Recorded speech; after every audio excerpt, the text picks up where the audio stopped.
రాహువుకు సంబంధించిన బాధలు పోవాలి అంటే, రాహువు మీకు మేలు చేయాలి అంటే 3 ఆదివారాలు మీకు కాకరకాయ చిప్స్ దొరుకుతాయి. హాట్ చిప్స్ అని ఉంటుంది కదా, హాట్ చిప్స్లో కాకరకాయ చిప్స్ దొరుకుతాయి.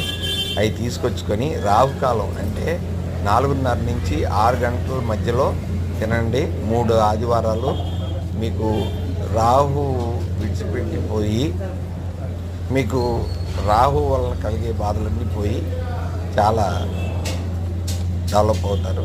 అప్పటి వరకు మీకు ఆ డెవలప్మెంట్ ఉండదు.